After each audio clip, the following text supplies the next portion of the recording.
Another bombshell tonight in the case against Murfreesboro insurance agent Kelsey Ketron. News Channel 5 investigates first exposed last week how Ketron is accused of fraudulent practices for taking money from a client but never getting that homeowner's policy. Now, consumer investigator Jennifer Krause has found at least 2 other customers who say they too paid for insurance policies and later discovered they were not covered.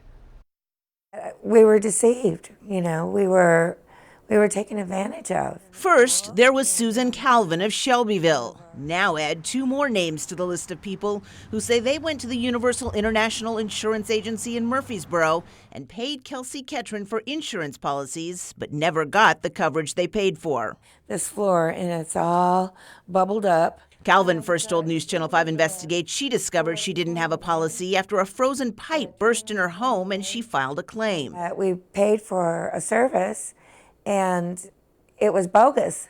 And according to this Murfreesboro police report, the same thing happened to Wade Helm of Lebanon.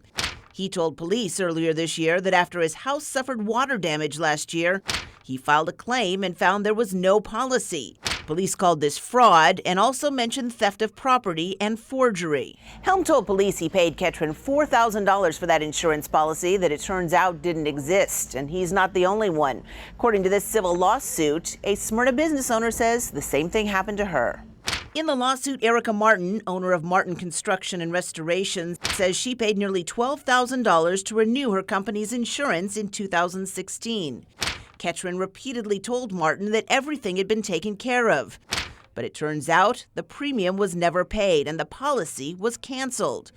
Martin says her company lost more than $46,000 worth of business because it didn't have insurance. Is there anything you want to say? Ketron, who is an elected member of the Tennessee Republican Party's executive committee, is the vice president of the insurance agency. Her father, Bill Ketron, a former state senator and current mayor of Rutherford County, owns the agency and is its president. Tennessee Insurance Division versus Kelsey Ketron. Just last week, Kelsey Ketron had to go before a judge in Nashville after the state accused her of fraudulent business practices in Susan Calvin's case and selling insurance without a license. As she left that hearing, we asked Ketron if there was anyone besides Calvin. Are there others? I'm not able to comment at this time. Murfreesboro police confirmed they have 2 open investigations involving Ketron and that criminal charges are expected. Meanwhile, that civil suit filed by Martin Construction was settled last month. Kelsey Ketron's attorney tells me they are working on a settlement now with Wade Helm. We did reach out to Ketron's father, the owner of the insurance agency that is. Bill Ketron, though, did not return our calls.